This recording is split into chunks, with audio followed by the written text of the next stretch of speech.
transforming higher education institutions into multidisciplinary institutions, paving the path for future-ready workforce, a global perspective.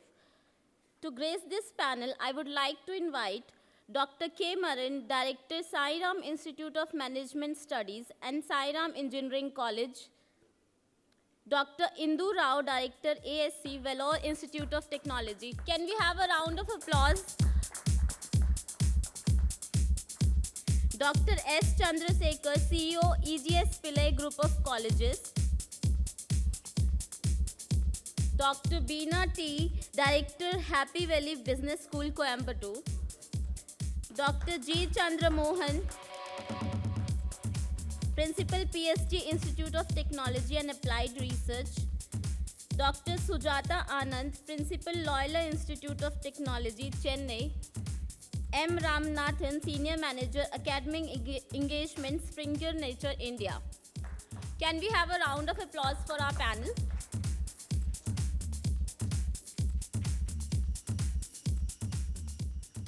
Over to you, sir. Thank you very much. Very good afternoon. This is very, very critical situation, challenging session. Almost all here teacher. We know the realities after the post-lunch sessions, how to handling the students as well as the faculty members. How to retain your mind in this room is very important. So in this aspect, today the topic is really very, very interesting topic. I'm really very grateful. Thank the Elets Higher Education initiating such a wonderful forum in Tamil Nadu to understanding about the higher education system status in India. First of all, we should know what happening in our education system. What happened in our education system? The education institutional role is very, very vital part. Without education, today the economy is not here. We are measuring in terms of economy in different parameters, including the per capita income, gross domestic product, export earnings, foreign exchange, as well as your currency rate against US dollar. Not only in terms of economy, even in terms of the education, the educational institution, research aspect, innovation aspect, intellectual aspects, not only for the educations, even the society. Today we are living in the VUCA world. N number of complexity in the world, N number of issues in the world. Even in India, N number of cases registered. Women harassment, cyber crime, so many crimes, so many issues. So in this VUCA world, how to define ourselves as a teacher or as a higher educational institutions, how to define ourselves, how to motivate ourselves, how to equip ourselves. So this is the mantra of the higher education institutions in the world. As a higher educational institutional member, every individual is more responsibility for the sustainability in the world. With this, our topic is really very, very vital part. I'm really very proud to introduce our panelists here. Before that, I would like to introduce myself. I'm Professor Maran, Director of Sai Ram Institute of Management Studies, Sri Sai Ram Engineering College. I have around 30 years of teaching, research, training, and consultancy for the corporates. I'm really very privileged to introduce our panelist here, Dr. Indu Rao, Director-ASC. Madam, welcome. And Dr. S. Chandrasekar, CEO, E.G.S. Pillay Group of Coimbatore. Welcome, sir. I would like to introduce Dr. Bina, Bina Director, Happy Valley School of Business, Coimbatore. Dr. G.Chandramohan, Principal, PSG Institute of Technology. And last, young and dynamic, the Future India Youth, Mr. Ramanathan, Senior Manager, Academic Engagements. So with this, Yeah, sorry, madam. Sujatha Anand, Principal, Loyola Institute of Technology. Very sorry. That we are in the women empowerment world. Otherwise, she might be registering case against me. Okay. So in these critical situations, very sorry. Okay. I think, yeah. When we are talking about the multidisciplinary educations, interdisciplinary education, sir. From the individual aspect, we can quote a number of things, sir.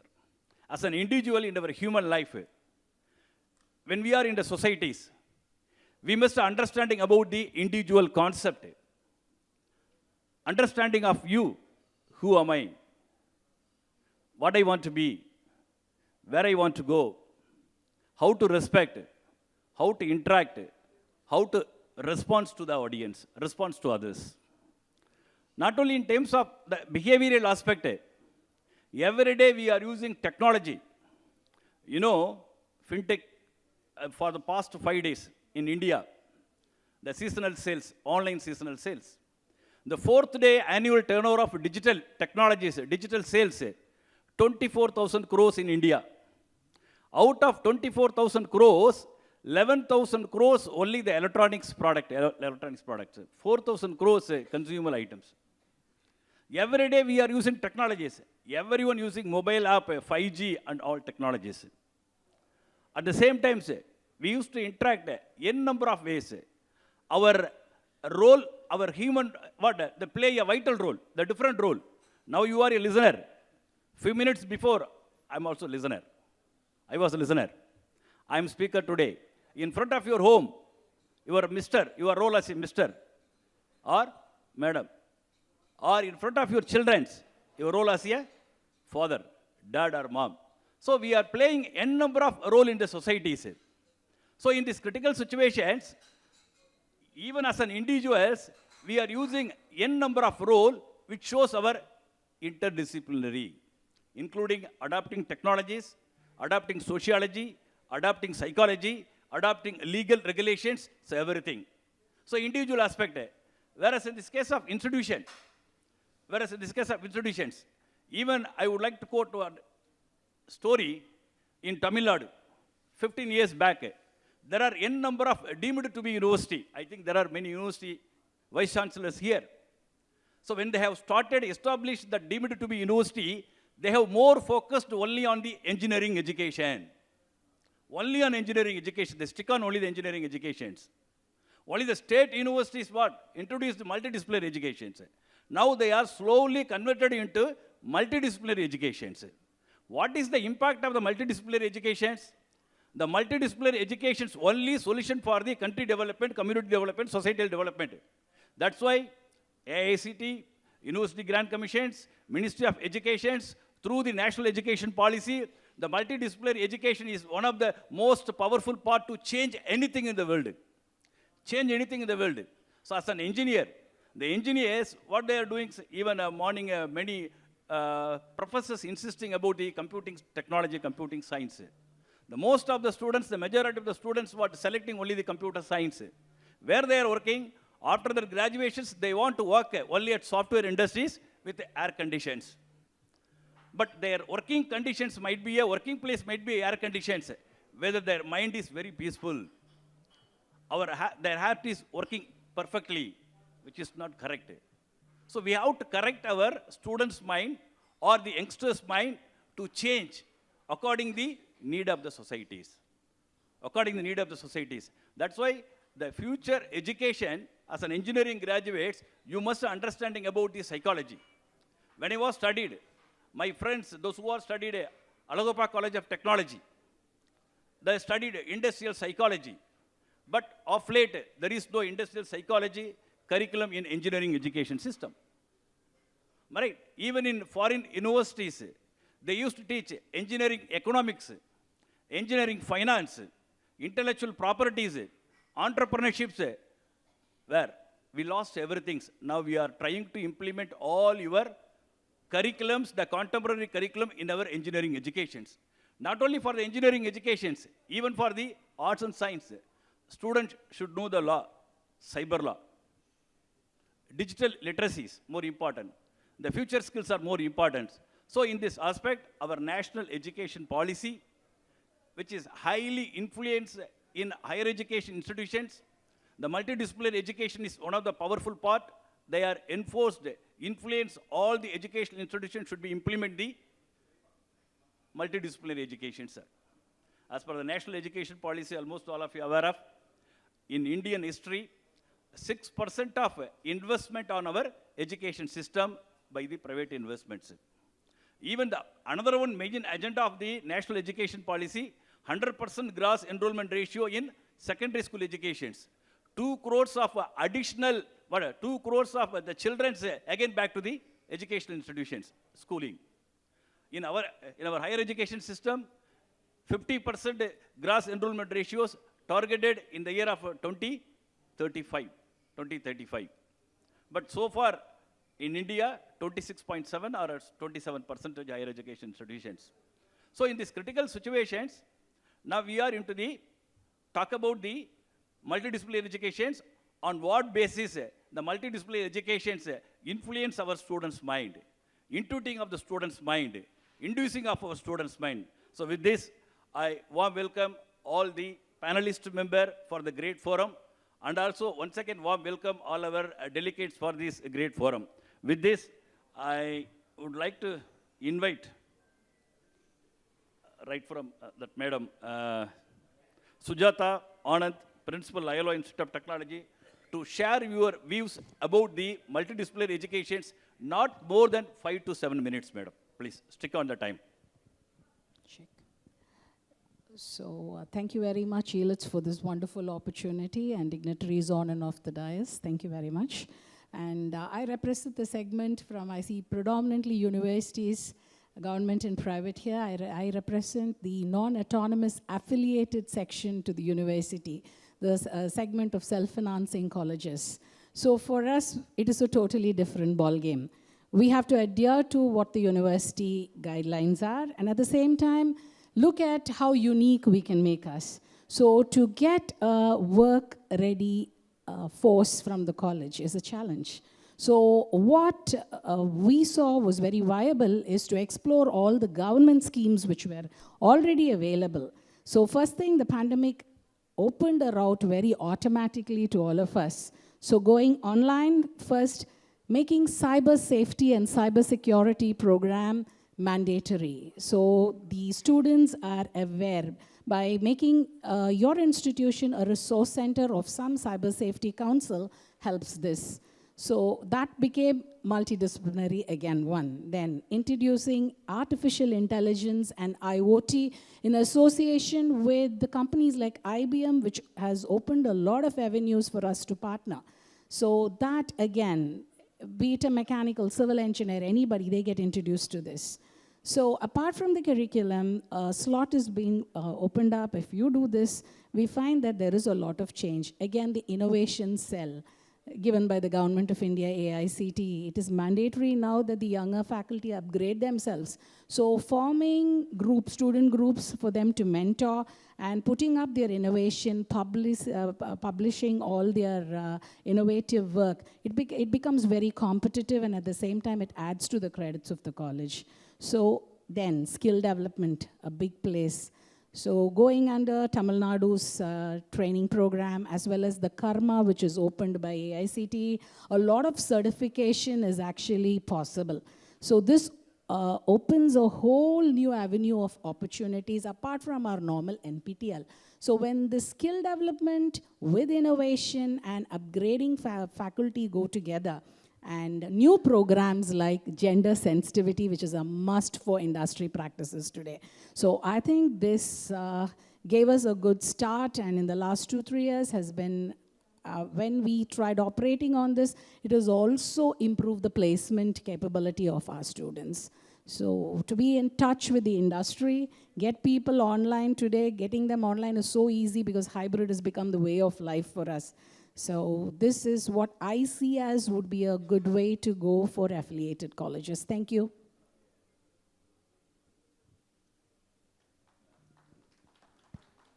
Yes, very nice, madam. I think her nature of the institution itself, somewhat restrictions, affiliated colleges. Even though the affiliated colleges, if teachers think something.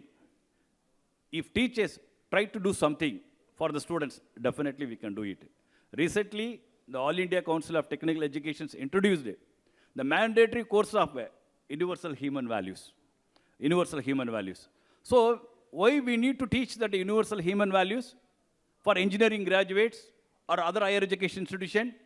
The need of our, the people totally forget about the values, humanities, and societies. So in this aspect, the government of India introduced this universal human value is one of the exclusive course for every engineering institutions in India. So what happened today, yesterday? What happens in, what do you call it? Thailand. Thailand, yesterday, in one school, 35 children killed by one ex-army. 35 children. 22 children, 15 more civil citizens, maybe school teachers might be. Like that, many countries, in our states, there are n number of crimes, n number of social issues. There we need to teach what is the value of the human, what is the societies, what is interpersonal values, what is the interpersonal values, what is your family values, what is your social values, what is your global values. So the values are more important. That's why the higher education institutions insist about the multidisciplinary education, which is mainly focused on the human mind. The human mind is more important. You may equip n number of technologies, even artificial intelligence, big data, whatever the technologies, but who can invent, who can implement, who can execute, who can follow? Only the human minds. So we should correct our human minds. We should stabilize our human minds. Unless otherwise, we never change anything in our education system. With this, my grateful thank for your great contribution, madam. Next panelist, you can open your. He's not allowing any of us to sleep, is it not? So for a teacher, after 2 o'clock, especially after a heavy and nice lunch, it is like karma getting back to us. We ask the students to sit back and listen to us, and I'm seeing a lot of bent heads. Anyway, so my name is Dr. Bina, and I head a standalone MBA institution called Happy Valley Business School in Coimbatore. Well, I think by far the smallest institution in this particular panel. So I'm not here to talk about my institution because it's been doing well for the last 15 years. So whatever is our formula, I think that's okay. But I have my own views on what's happening around, and I thought maybe I'll share that with you. So before that, I do not want to start on a very pessimistic note, but then 2-3 questions keep coming up. One is, like fashion, education has also become the same thing. We go back to where we started. It was multidisciplinary. We came, specialized, and we are here right now. And again, we go back to where we started.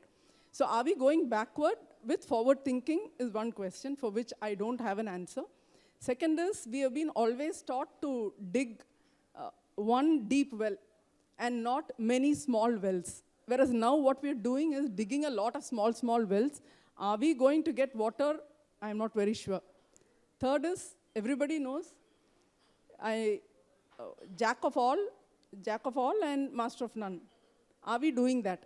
So with these basic questions, I would still doubt the validity of multidisciplinary approach in education. But having said that, these are questions from my end.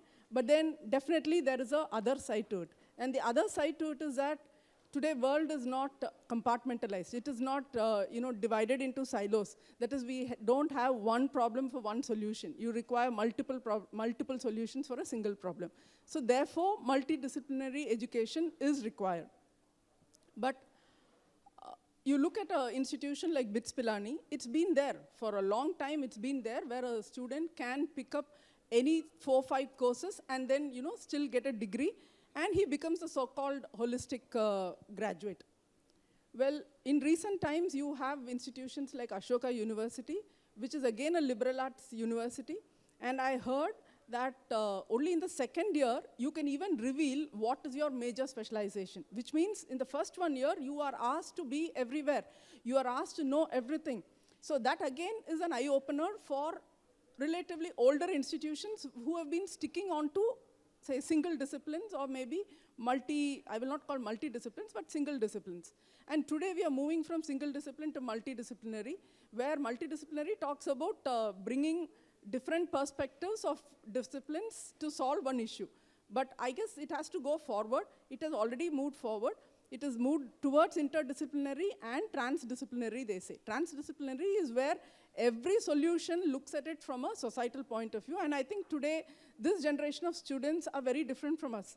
You know, everything that they talk in terms of your diversity, in terms of your inclusion, in terms of the societal issues, in terms of environment, they are doing it. So do you need to really have a specialization to teach them more? I'm not very sure. And well, if you look at it in the other dimension, see, a university has to give a student who just comes out of school an avenue to play. So today, a institution, a higher education institution has become like an arena, you know, where a student comes and then plays whatever he wants there, and a university has to be ready to allow him to play. I mean, playing the game of understanding what his future is going to be, what are his interests, how am I going to develop his interests, and how am I going to nurture it. And that is where multidisciplinary helps. If that had not happened, do you think that in our ages or in our days, anybody would be given millions of dollars just to play video games? Do you think that I love maybe travel? If I were to talk about travel, do you think people would pay me so much? Today, influencers are there, bloggers are there, people are given money.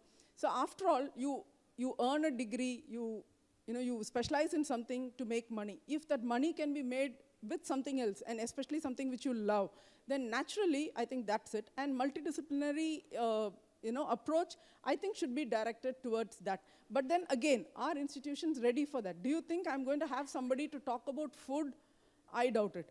Do you think I will have a discipline which says, okay, travel, but you can't teach travel, you need to travel. So do you think my curriculum is going to have that and integrate that in my syllabus or curriculum? I doubt it. So when you look at multidisciplinary, my views are that it should encompass something which is more practical, and again, we cannot go back to the same bucket from where we took something, and then again, we're putting it back, and again, we're taking it back inside. So I would just like to conclude that we need to have T-shaped individuals or T-shaped students, they say.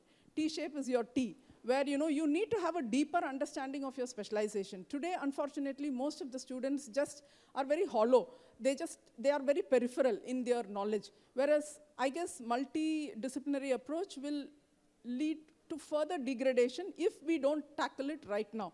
When we are forming the syllabus, when we are doing something about it, I think we need to really ensure that the tail is really long, so that a student gets specialized in whatever he is learning.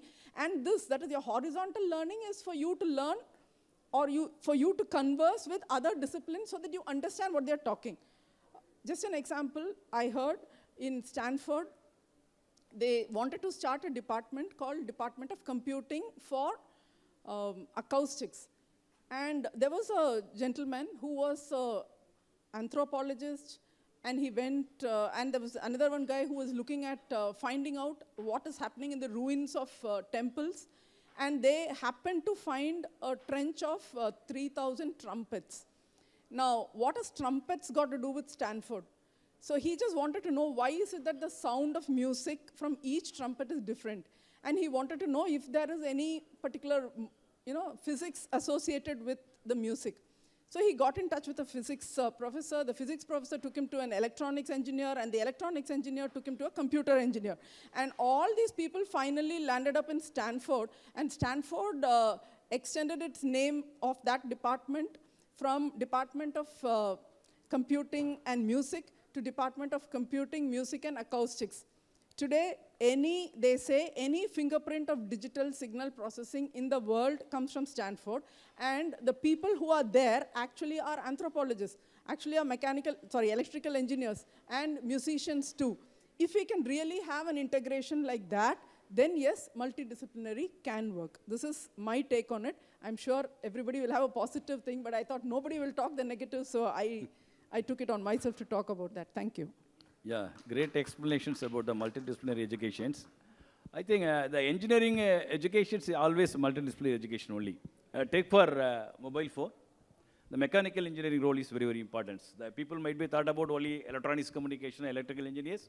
The mechanical engineering, material science engineering, electrical engineers, electronics engineers, computing science engineers. So the different engineering disciplines combine together to produce such a wonderful mobile phone. So like that, any product in the countries, in the world, even for the chair manufacturing itself, wherever you are sitting, the comfortably say. So not only for the combination of the different engineering discipline, at the same time, you must understanding about the social science, economy, legal aspects. That's why the multidisciplinary education is very, very powerful part. You must understanding your consumer mind, the customer's mind, the competitors analysis, the pricing aspect, economical aspect, demand forecasting, sales forecasting. Even you can use the statistical model also. There you can use your computing technologies also. So the multidisciplinary education only solutions. That's why we already used that multidisciplinary educations, but we are not aware of the real impact of the multidisciplinary educations in our current scenario. I think I'm really appreciating. So you have quoted n number of universities and other happenings. Really very thankful, madam. So next panelist, you can start, sir. Thank you, sir. So good afternoon, and I believe that all of you are able to sleep by opening your eyes. That's what we have been teaching our students post-lunch. See, I come from a God-forbidden area. The reason why I'm telling you is most of the discussion, the panel members who have been discussing for morning are from Tier 1, Tier 2, Tier 3. I represent a place called as Nagapatnam. Nagapatnam is known for tsunami, natural calamities, and the type of students whom we cater around are not the elite crowd. Most of them are fishermen, most of them are underprivileged, farmers, majority of them are first generation graduates. Catering them with technology is slightly different as compared to the one which we are doing in Tier 1 and Tier 2. See, the reason why I was trying to go around, I'll join Bina because I also have lots of questions to be unanswered, which I thought I'll ask you all, and the panel can also work around. In marketing, we say customers are our king, and in our college, our students are our customer. But what really we are doing is our customers, we are trying to make them sellable. We are marketing them. That's what the sir in the morning also was saying, that we are trying to sell our product, trying to patch our product, pack our product, everything is done. But one thing which we have never been talked around is most of us are talking about curriculum, industry, all these aspects have been touched around. But whatever the highest curriculum you have, the best industry contact you have, but the driving force is going to be the faculty, and that is one area which has never been touched from morning. I've been watching around, I'm shocked to know. I'm not saying that we are not doing faculty enhancement or enablement. We do FDP, seminars, workshop, everything is there. But think around, we are asking our faculty to teach a future skill, which does not exist today. Even we do not know. So what empaneling are we going to do to our faculty is one question as an academician we all have to think, answer before we take any decision. Secondly, most of us, what we do is, if you ask me personally, we are directly or indirectly influenced, controlled by the industry. For example, if the industry says we are moving towards Industry 4.0 MLAL, we immediately introduced MLAL into our process. Now they say artificial intelligence, we bring AIDS. This is the way we work around. But one thing which we never forgot, or we forgot, I'll say, is that if somebody is hungry, we should not give them fish, we should teach them how to do fishing.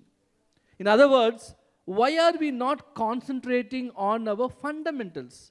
Because yesterday I was in discussion with IIM Bangalore, where there was a wonderful point which one of the professors said, that we are successful not because of the change, because we are strong in making our students fundamentally strong. If we make our fundamentals strong, they keep building blocks accordingly. And that is the area where it has been untouched. And coming back to the reality, we talk about multidisciplinary everything. Yes, fine. Most of our talks are more towards the IT, VR, AR, all these things. Have you ever imagined that how this VR and AR can be used by a mechanical student or a civil student, assuming that he stands here? In VR, he can assume, he can see, combining all multidisciplinary aspects, that the building can be virtually be seen here. Stage by stage, we use BIM, all these things. See, I'm a commerce guy, but still I talk about engineering. The reason why I'm telling you is, we are changing. There's no doubt we are not changing. But the pace of the change is very, very slow. We as academicians will look always toward the industry. What are they doing? How do I change? Why is it that not we are able to think ahead of them? If that is being done, all the problems of the industry and academics, like employability to deployability, selling our products, all these can be solved around. One last aspect which I want to touch around during my point is, most of us believe that our job is completed once our students get placed in the company. Have you ever thought what happens after 2 years, 3 years? Have we done any alumni re-classes for them? This is done in premium institutions, which I was trying to learn recently. They call their alumni back, they conduct a training on a latest technology, which I have not thought about. Maybe somebody might have thought around. So after having discussions, I thought we should also do it around. So what I'm trying to tell you is, we talk about sales, but after sales services is not been done. That is the reason why we are not able to think about anything else other than placement in the campus. We focus on placement, train, place them. After placement, what happens? This year, many companies have deferred offers. What is going to happen to the students? See, I have more than 2 decades of teaching and placement experience. I'm telling you, I have seen 2 recessions. The upcoming is also going to be seen by us. What will happen? How will they survive if industry fails? What will happen if the offers given to them are revoked? That is where the academics have to work around. Our curriculum, our system should be in such a manner that he should be flexible, multidimensional, to learn and earn anywhere he can be. If these areas are touched, I think this could be better. Thank you very much for the opportunity. It's very nice. Sir was talking about that faculty development program. I think that recently in our AICT, All India Council of Technical Education, last week they have invited physical director, the sports masters faculty development programs introduced by the AICT. The AICT and our higher education is always focusing on sharpening and shaping of our faculty. Faculty is base for the community, right? But we totally forgot about the faculty. But what is our profile? What is our profile? How to enrich your profiles? 2 decades back, 3 decades back, I think, when you are appointed 2010 or 2000, what is your profile? Every faculty, every individual, your profile speaking about your performances. As a faculty, you have to enrich. The change is always there. Change is inevitable. But according to the change, whether we are equipping, whether we are preparing is more important. And in addition to that, Sir was insisting about almost all institutions were focusing on placement. Today, the stakeholders' expectations, the parents, according our Indian economical system, our family systems, majority of our students background from the middle income family. Their expectations placement. That's why the institution focusing on placement. Whereas the educational system, we are not preparing students for the corporate. We are preparing students only for the community. If you are preparing students, such a great students for the community, placement is not a problem. Their performance is a problem. There, the faculties where you are doing mistakes, the institution where we are doing mistakes, only the placement aspect. That's why we are focusing on artificial intelligence, machine learning, robotics, IoT, cryptocurrencies, every number of blockchain technologies. Why? Because there are a number of changes, right? So whether the technology people succeed in their societies, whether historians succeed, everything based on the individual concept. If individual is good, the individual discipline is right, everything chances to succeed in the country, in the complex of societies. With this, my grateful thank for your great contribution in this topic, sir. Next, madam, please. Thank you, sir. Esteemed dignitaries on the dais of the dais, thank you so much and a very good afternoon. I come from VIT, So I'm feeling a bit odd because everybody was saying we come from small institutions. VIT is one of the largest institution in the country. And another point that we mentioned, we are not talking about faculty development. So I head the faculty development at VIT. And 3 years back, I joined VIT. I'm fully in sync with what the panel members said. If we can transform the faculty, the entire education system, and the expected outcomes of the education system can be met, and that is the need of the hour. Coming to the topic of the panel, there is no real-world problem that can be solved using a single discipline. Any application of knowledge requires multiple disciplines. If we focus too much on one discipline, it is likely that we will lose sight of the other perspectives, and we may not arrive at different things that are needed for the students in order to serve the society better. We talk about logical thinking, we talk about problem solving, we talk of innovation, we talk of creativity. Tell me a single instance where the knowledge of a single discipline can enhance all these abilities. No. All of these things require multiple disciplines. I am myself an engineer, electrical engineer, from REC Jaipur. 30 years back I passed out. I started working in industry, multinationals, top multinationals like General Electric, Crompton Greaves, Mumbai.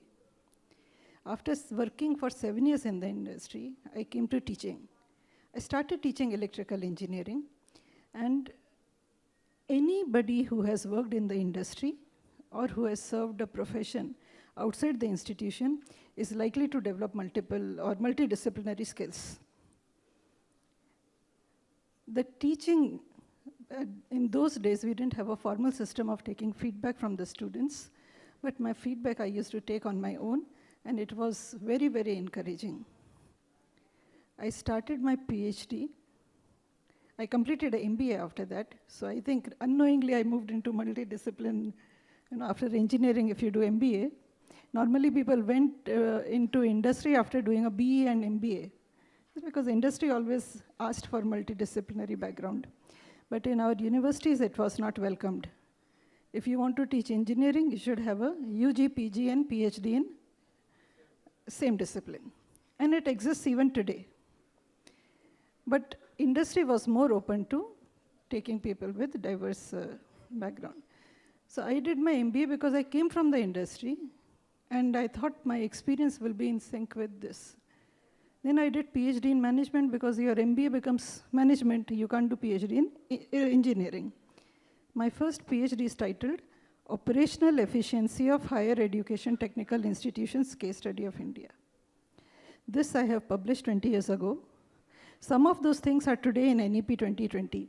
I think that insight of bridging the industry and academia gap came to me because I came from a multidisciplinary background. Implementation, even today, we don't know, but there are some things I have written in my thesis, which when I get more power from the positions that I am in, I'll be able to implement more. But some examples I'll still give. 3 years back when I joined VIT, there was this department for faculty development, which was not really running very well.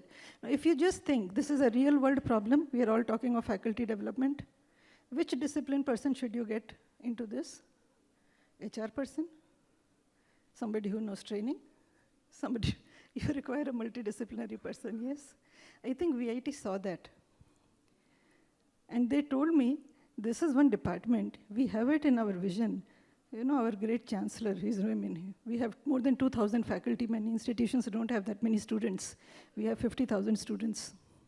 And it is known for technology and engineering, mostly.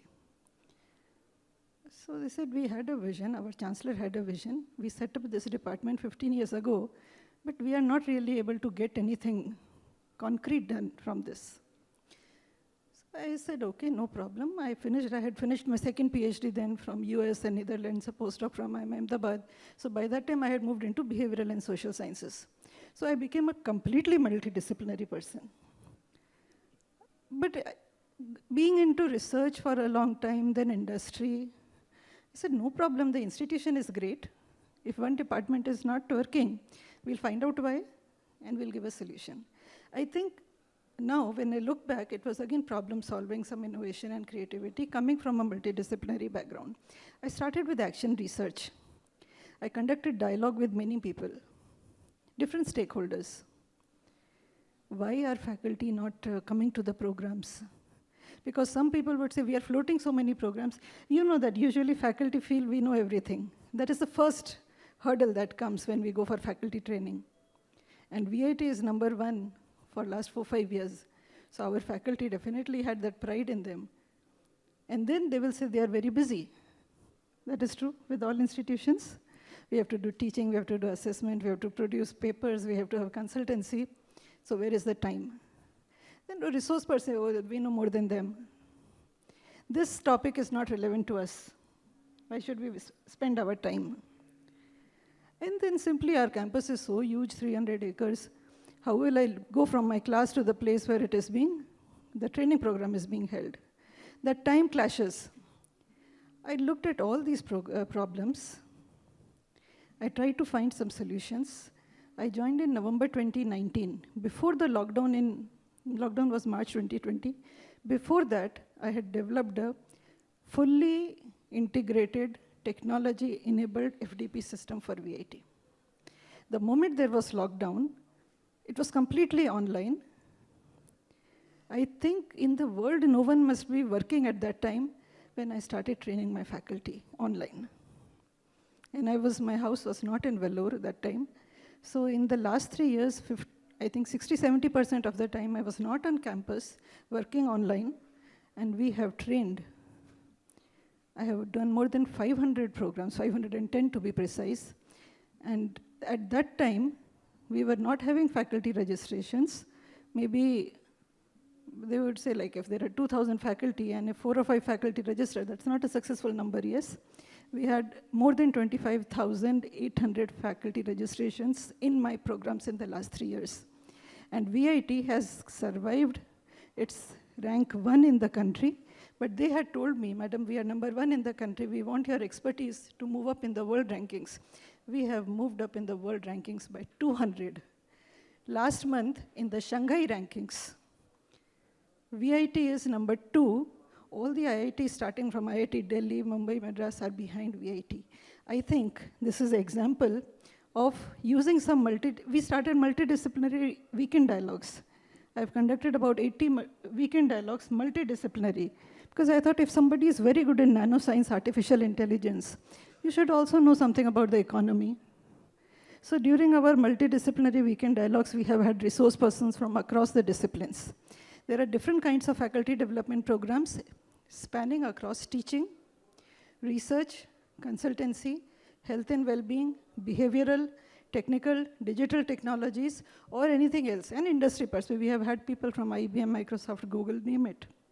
We have had programs on AI, blockchain, IoT, cloud computing. We have had programs on travelogue, yoga.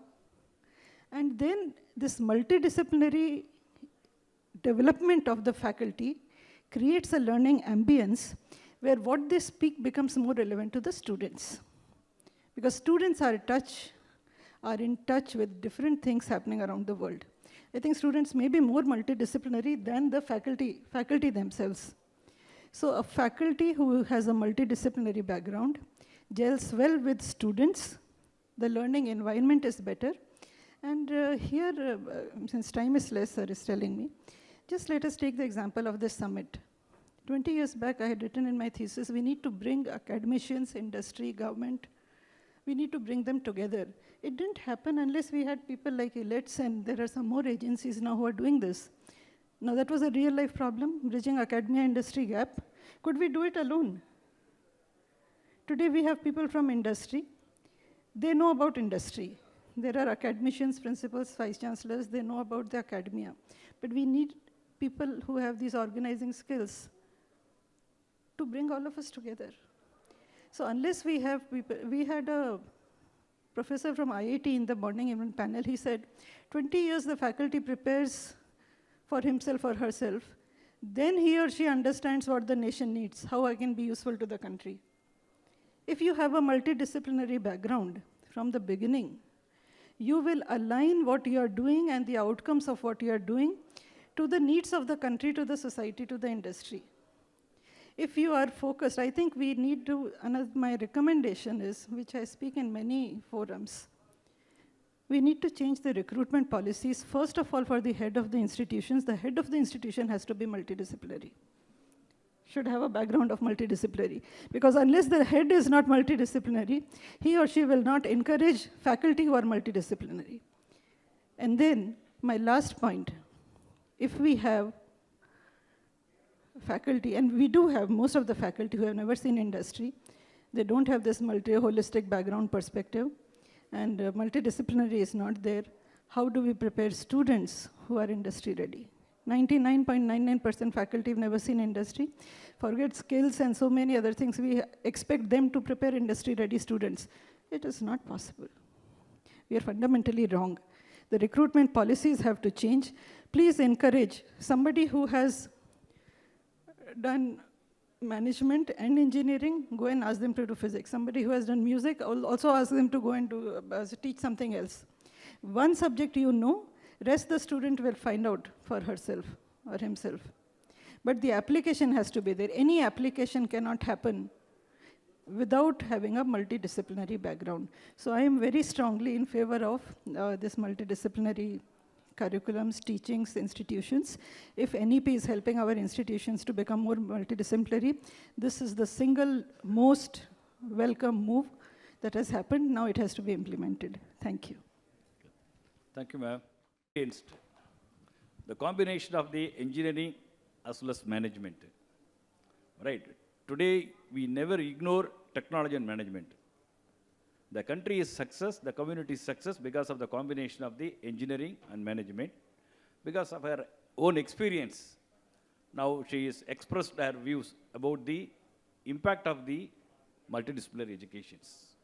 So in her point, so what I'm suggesting here, the faculty development is one of the most powerful tool, but in this faculty development, there are two dimensions. One is our teaching pedagogy is more important. As a teacher, the first day of teaching, the first year experience of teaching, or 10th year of teaching, or 20th year of teaching, what is your pedagogy? What strategies you have followed? What number of strategies you have changed? The teaching pedagogy only change anything in the world. That's what I'm saying. Take for instance, technology. I would like to quote about the Singapore. Singapore, there is no technology development. There is no cultivations. There is no manufacturing. Because of their economical policy, the policy administrations, now they are success. 1955, Malaysia never accepting the country. Even for the preparation of cup of coffee, the country depends with 5 more countries. Even for cup and saucer, importing from China. Water, importing from Malaysia. Milk, importing from Denmark. Sugar, importing from Cuba. Coffee, importing from Brazil. But where you are in India, when you are in India, while you are preparing coffee, it's no need to bothering of preparing coffee. Whereas the Singapore, matter of cup of coffee, now they are full and full depends with the various countries. Though they are success without the technologies, they are adopting technology, I accept it, appreciate it. They are accepting technologies, adopting technologies. Where they are success, because of their policy. Wherever you go, the policy only, set of rules and regulations only, guidelines only, solution for your country development. Wherever, what happened to Sri Lanka? Because of the policy. What happened to US? Every 5 years, there are some issues. So as a teacher, the main aspect in our teaching, pedagogy is more important. Apart from the pedagogy is the knowledge. The knowledge in the sense, IoTs, blockchain, cryptocurrencies, whatever you do, wherever you want, that is your ambitious. That is your aspirations. That is your inspirations. So in this aspect, this university is doing very excellent. Like that, many universities are doing very excellent. In India, many universities are doing excellent. Even the 2 years back, Jindal University. Jindal University is rated in Times ranking 700 to 700 to 8 band with it. So when the press guy is asking the Vice Chancellor, the basic concept of the ranking, what year? The social science. The basic concept. Today, many universities introducing liberal arts and science. The liberal arts and science.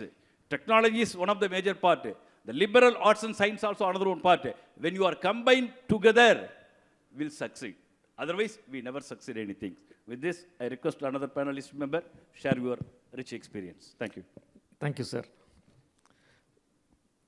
I am Chandramohan, representing PSG iTech, which was started in the year 2014. 8 years back by PSG Trust. PSG iTech is also a young college, 8-year-old, having a strength of 1,200 plus. And I thank Elets for bringing all the multidisciplinary experts for today's summit. So multidiscipline is definitely important. Otherwise, you could not have a panel discussion where we have more MBA experts along with commerce, science, as well as engineering. Placement is definitely important. Every parent who enters the college, they will not ask about anything, about the faculty, about the lab. They'll ask, how is the placement? That is the only point the parents are asking. And even the topic is also paving the path for future-ready workforce. So the college is here to see that students are getting placement. At the same time, any engineering student has to serve the society. So community is important and placement is also important. So if you take placement, definitely multidiscipline is the new trend. Dr. Bina was talking about T-shape.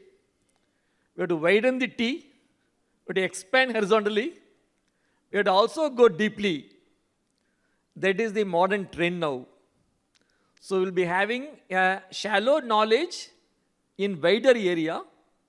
At the same time, we will be having deeper knowledge in one area. That is what is required by the industry, required by the society also. So T-shape is important, wider horizontal and deeper vertical. That is what we have to train our students. So what are the skills that is required for placement? It is the duty of the college to provide. And how a college can provide placement, we have to make these students to do in fact. In fact, we talk about activity-based learning. We talk about project-based learning. So learning will happen effectively by making the students to do. Make them to do, thereby they will be learning, they will be doing very good project also. What we do at PSG iTech is, we encourage students to do projects not in a single discipline. The students of mechanical, electrical, electronics, computer science, they develop a rover. So those kind of rover will be meant for project contest. So there all discipline students, they join together, they make rover. They also make electric vehicles. So we have mechanical, electrical students. They always make SAE Baha contest. All this will definitely improve the placement. Students are getting very good job just because they have done a project. So in the interview panel, they ask only about project and they are getting very good job. So we have to make the students to do multidisciplinary projects. As far as faculty also concerned, at PSG iTech, we combine the departments of physics, chemistry to discuss with the engineering departments like civil, mechanical, as well as electronics. So civil and chemistry department, they combine and they solve the problem related to foundry waste. So how to convert a foundry waste into a useful product for civil engineers. They can make tiles. But how to convert that depends on chemistry. So we have to combine chemistry as well as civil to convert a foundry waste into a useful product. That is what the society needs. So likewise, we have to solve the problems, and faculty members, by combining different disciplines, they get projects, they get patents, they're also getting papers. All three P's are achieved by combining this kind of multidiscipline faculty members. So you have to see that students are creative, they develop interest, and our students participate in Smart India Hackathon.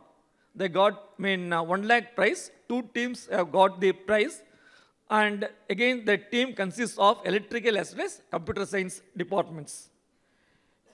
In fact, we plan to have a project lab or a project club itself. A first year and second year students, they will be having a project club. So they can join, different branch students can join, and they'll be forming a project club. We also have a wonderful lab which is called as PASCO lab. In PASCO lab, first year students, they'll be doing project on Newton's law, Faraday's law. So they'll be understanding the physics of Newton's law. They'll be again using various sensors. They'll be interfacing the sensors with the bodies. They'll be analyzing the force. So all these skills will be taught in PASCO lab. So all will be a multidisciplinary activity. So they'll be keeping a strain gauge on a bridge, and they'll be finding out what force is involved. So all will be interesting for students. It will be more creative. They'll be analyzing and they'll be solving the problems. So Sensors Interfacing Lab is a wonderful lab where they do all this kind of multidisciplinary work. And we have to see that our students are having more interest in learning. You have to create interest. Once interest is triggered, then we cannot stop them. They'll keep climbing. They'll be getting very good placement. So thank you for the opportunity. Thank you. Thank you, sir. In your placement aspect, I would like to interfere, I think. The placement is not only performance of the technological aspect. The last round only by the HR. As a HR, they are scanning the mind, not only in terms of technology, knowledge, even their attitude itself, behavior itself, body language itself, eye contact itself, unless otherwise they never recruit anything. There you have to use that interdisciplinary, the multidisciplinary, psychological, social science, and even the sociology also more importance. So with this, the last panelist member, as per our systems, even India, the last man is one of the most important. Even our panelists, the last man is a very, very valuable importance. With this, I would like to invite the last gentleman to share your experience in this panel. Thank you. So I'll also thank Elets for creating this particular panel and also this platform where we all can connect and understand.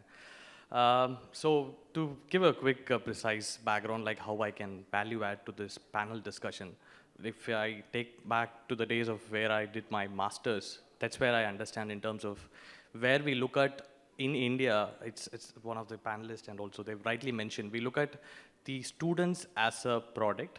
Like we look at, I have to start looking at them as the consumers and customers. In the business terms, if I have to talk about, the educationalists started looking at in terms of getting the students, getting them admitted, getting their fees, and getting them placed, getting their numbers. That's not how it works. We should start looking at far more ahead. Like, we shouldn't look at a job seeker. We should ask them to be a job creator. So I'm a firm believer of like what Abdul Kalam ji said. He said in 2020, India would become definitely a superpower that we are already been seeing. We are 5th largest economy, and there were also times where the other countries where we would be depending on putting our satellites, where these are the times have changed. In recent past, the US is depending on India to put their satellites. So that's where, I mean, like we are also one of them to do with the Mars in the first go. So all this should start looking at more of job creators, not job seekers.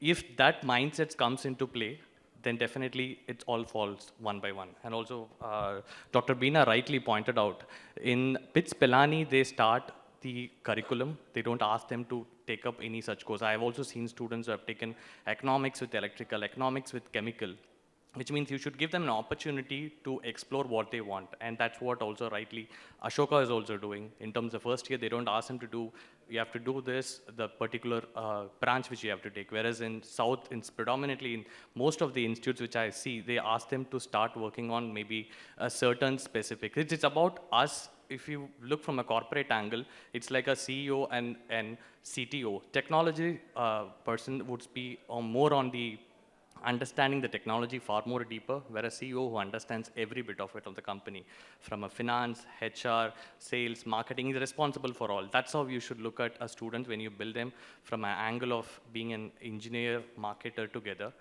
And lastly, to add to all the panelists we have all covered, the important point is to give them an opportunity to students to explore what they want, so if you see from the school days, they have the school projects, they start doing it, but over a period of time, it just disappears. How it disappears, it's ours who changing those pedagogy change, where the curriculum needs to change in terms of what are the opportunities you give them. They have to take up those opportunities and move further. Yeah, I give it back to you. Thank you very much. I think, sorry, I think he looks like student. He is focusing on students' aspect, centric point. I'm appreciating you. When he is talking about the entrepreneurship startup, 2017 is only 400 startup in India.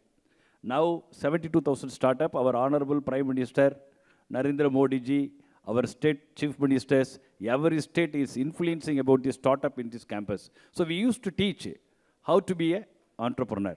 Instead of the job seeker, the employer is more important. Almost all institutions initiating such a wonderful task. Every individual should be an entrepreneur. Even the Singapore, 2/3 of citizens running their own business. Who are working in Singapore? Those who are migrated from like India, Bangladesh, Pakistan, we are working people there. But the Singaporeans, majority of the people, the citizens only doing business, the consultancy business, financial aspect, banking aspect. So this is happening in the other countries. Even when he is talking about, the madam also talking about engineering and other combination. Engineering finance is very excellent combination. Engineering economics is very excellent combinations. Even today we need more number of economists. Where you are engineering background, that students would be a great economist, the country will be sustaining very well. So in these great occasions, I am really very happy to thank each and every delegates, passionate, our excellent panelist views. And also my grateful thank on behalf of the panelist member, Elets group of consultant, providing such a valuable opportunity to sharing some of our small experience with rich minds. Thank you all my dear friends, panelists. Thank you. Full and insightful panel discussion, and I really appreciate the panelists for going unbiased and discussing both the perils and promises of multidisciplinary institutions. So, now, moving ahead, I would like to invite Mohammad Iqbal, Director Finance and Strategy, DigiWell, to please come on the stage and give memento to the panelists. Dr. K. Maran, Director, Sai Ram Institute of Management Studies and Sai Ram Engineering College. Can we have a round of applause, please?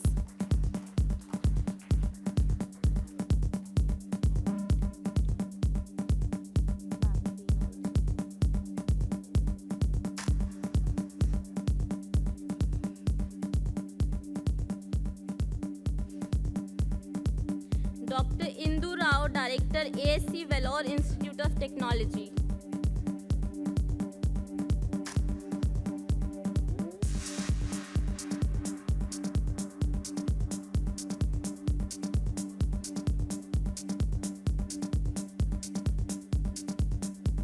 Dr. S. Chandrasekar, CEO, E.G.S. Pillay Group of Colleges.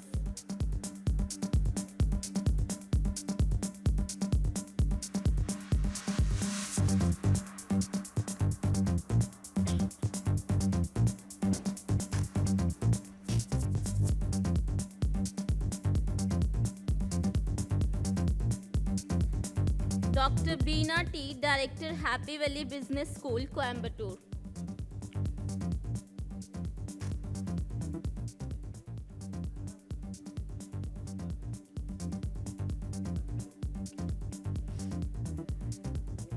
Dr. G.Chandramohan, Principal, PST Institute of Technology and Applied Research.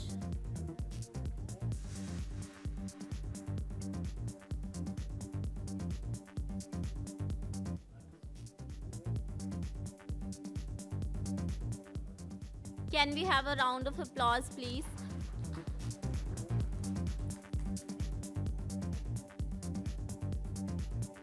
Dr. G.Chandramohan, Principal, PhD, Institute of Technology and Applied Research.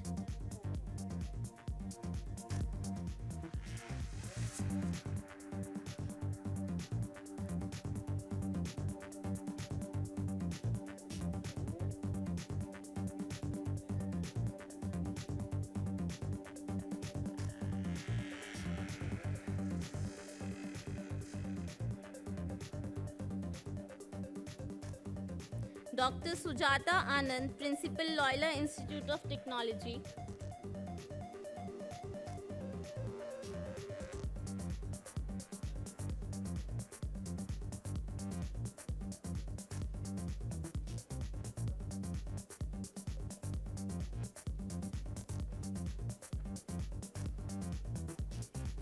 M. Ramanathan, Senior Manager, Academic Engagement, Springer Nature, India.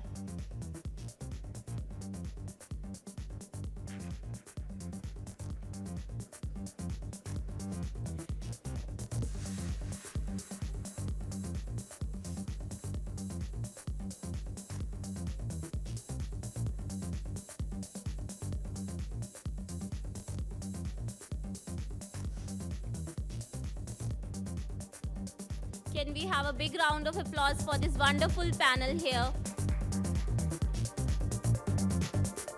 One group picture with the magazine and memento, please.